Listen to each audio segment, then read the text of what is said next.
आज की इस कहानी को सुनने के बाद आपको बहुत मजा आने वाला है, तो ज्यादा टाइम न लेते हुए वीडियो शुरू करते हैं। मध्य रात्रि का दूसरा पहर। लगभग 24 साल का नौजवान तांत्रिक रघुवीर शर्मा वीरान पड़े वर्मा निवास को घूर रहा था। सर्दियां गुजर गई थीं। इस वीरान पड़े कोठी में कोई भी दाखिल नहीं हुआ था। अजीब सी मनहूसियत भरा सन्नाटा पसरा था वहां। रघुवीर कुछ देर उस कोठी को घोरता रहा, फिर उसने अपने हाथ की मुट्ठियां भींचते हुए खुद से कहा, मैं आज उस मनहोज रमा की प्रेत आत्मा को मुक्त करके ही रहूंगा। प्रण करता हूं। इतना बोलते हुए रघुवीर वर्मा निवास की ओर मंत्र जाप करते हुए बढ़ने लगे। सुगंधेम पुष्टि वर्धनम और वंदना मृत्य और कोठी के मुख्य द्वार पर आग जल रही थी ताकि रमा बाहर ना निकल सके। रघुवीर ने उस आग को बुझाया और अंदर दाखिल हुआ। अंदर दाखिल होते ही रघुवीर को एक तीव्र नकारात्मक ऊर्जा का एहसास हुआ। पूरी कोठी में गहरा अंधेरा था, फिर भी वो आगे बढ़ता जा रहा था। रघुवीर मन ही मन मंत्र जाप कर रहा था। उस भयानक कोठी में उसे रमा के पायल और उसके हंसने की आवाज सुनाई दे रही थी। रघुवीर एक अंधेरे गलियारे की तरफ बढ़ा, जो शायद आंगन की ओर जाता था। आंगन में किसी तरह की रोशनी नजर नहीं आ रही थी। गलियारे में बढ़ते हुए रघुवीर को एहसास हुआ जैसे दूसरी तरफ कोई उसकी ओर बढ़ रहा हो। पायल की आवाज सुनकर रघुवीर समझ गया कि वो रमा है। जब तक वो पीछे जाकर कहीं छिपने की जगह खोजता, तब तक रमा गलियारे के सामने आ चुकी थी। कितनी नजर आ रही थी वो तरीके से पहनी हुई साड़ी, मांग में फैला हुआ सिंदूर, उजरे बाल और भयानक चेहरा। फिर उसने हंसते हुए कहा, जमींदार विक्रम सिंह, क्या तू है? आजा, वर्षों बीत गए, मनुष्य का मांस खाए हुए, आजा आजा, मेरी भूख मिटा दे। रघुवीर की हृदय गति जरूरत से ज्यादा तेज हो गई थी। उसने घबराहट में इधर उधर देखा तो उसे एक बंद कमरा नजर आया। वो भागकर उस कमरे में घुस गया। कमरा खाली पड़ा था।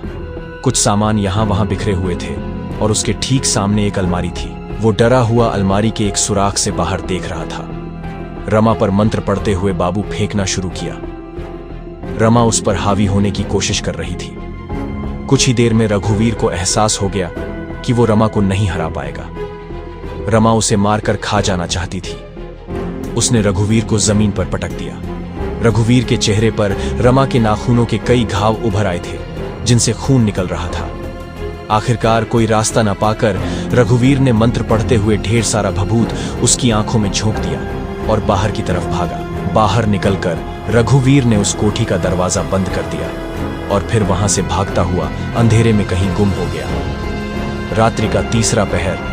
गंगा जी के तट पर बना एक सुनसान श्मशान घाट, जहां जलती हुई चिता के सामने एक तांत्रिक आंखें बंद करके साधना में लीन था।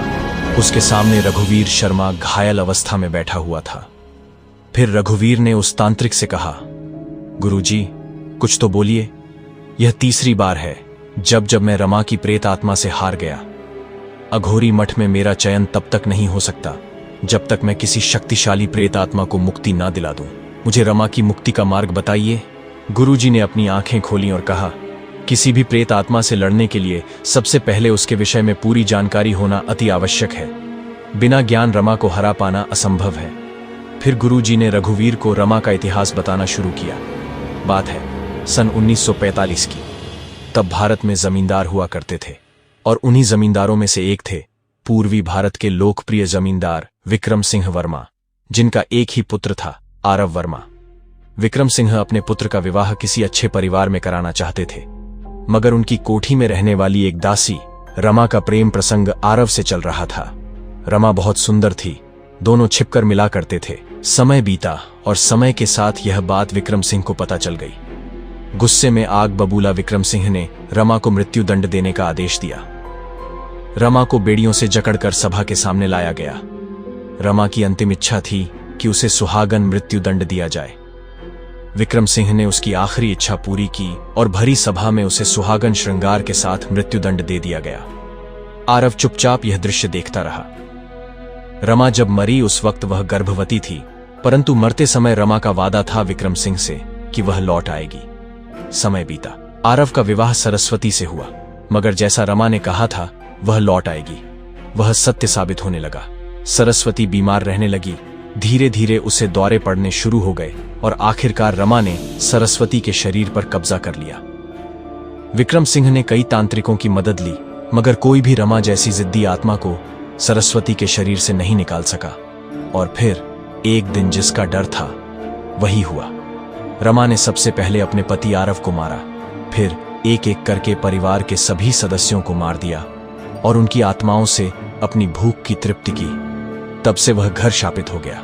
वह उस घर से बाहर भी नहीं निकल सकती और किसी को वहां रहने भी नहीं दे सकती। रघुवीर ने तांत्रिक से रमा की पूरी कहानी सुनने के बाद कहा, परंतु गुरुजी, रमा को उस घर से मुक्ति देने का कोई तो मार्ग होगा।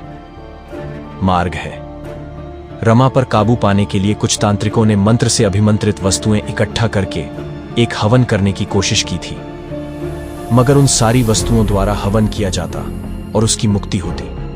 उसके पहले ही रमा ने उन सभी तांत्रिकों को छल से मार दिया। रघुवीर ने फिर सवाल किया कि वह वस्तुएं उसे मिल सकती हैं, जिस पर तांत्रिक ने उसे बताया वह वस्तुएं उसी घर में हैं, मगर रमा ने उन्हें छिपा दिया है। वह हवन कुंड आज भी चल रहा है। उन वस्तुओं को खोजकर पूरी विधि विधान से अगर कोई उस घर में हवन करे तो रमा को मुक्ति मिल जाएगी। रघुवीर समझ गया कि आखिर रमा को कैसे मुक्त किया जा सकता था। उसने अपने गुरुजी को प्रणाम किया और एक बार फिर चल पड़ा वर्मा निवास की तरफ। उस अंधेरी कोठी में भटकता हुआ रघुवीर लगातार मंत्र जाप करते हुए उन पूजा सामग्रियों को खोज रहा था। सुगंधेम पुष्टिवर्धनम पूर्वारुखमेवा वंदना मृत्यु और मोक्षीय, एक पुरानी हनुमान चालीसा, गंगा जल की एक शीशी। ये दो चीजें रघुवीर को मिल चुकी थी। वह अगली पूजा सामग्री की तलाश में था। रमा ठीक उससे कुछ दूरी पर खड़ी थी। रघुवीर भाग पाता कि तब तक एक कुर्सी हवा में उड़ती हुई आई और रघुवीर से टकरा गई। रघुवीर जमीन पर गिर गया। उसे गहरी चोटें आईं। वह वहां से भागता हुआ एक कमरे में छिप गया, मगर रमा उसका लगातार पीछा कर रही थी। आखिरकार रघुवीर ने हवन की सारी सामग्री इकट्ठा कर ली। अब वह उस कोठी के आंगन में था जहां हवन कुंड जल रहा था। रघुवीर मंत्रोच्चारण के साथ हवन कुंड में हवन सामग्री डालता जा रहा था। उसे कोठी के अंदर से रमा की कहराने की आवाजें सुनाई दे रही थीं। बंद कर दे ये क्रिया, बंद कर दे। कुछ देर तक यह क्रिया चलती रही। तभी अचानक एक कमरे का दरवाजा तोड़कर कमला बाहर आ गई। उसके पूरे शरीर में आग की लपटें जल रही थी। अभी अभी तो तू मुझे मुक्ति दे रहा है, पर मैं लौट आऊंगी। रमा लौट आएगी और देखते ही देखते रमा का शरीर तेज रोशनी के साथ हवा में गायब हो गया। खून से लथपथ रघुवीर उठकर कोठी से बाहर निकला। आखिरकार उसने रमा जैसी शक्तिशाली प्रेत आत्मा को मुक्ति दे ही दी। कोठी से बाहर आकर रघुवीर अंधेरे जंगल की ओर चल पड़ा। आघोरी मठ और गुरुजी उसकी प्रतीक्षा में थे। दोस्तों, रमा की कहानी आपको कैसी लगी? हमें कमेंट करके जरूर बताएं। हमारी वीडियो को लाइक करें, शेयर करें और ऐसी ही कहानियों को सुनने के लिए हमारे चैनल को सब्सक्राइब करें।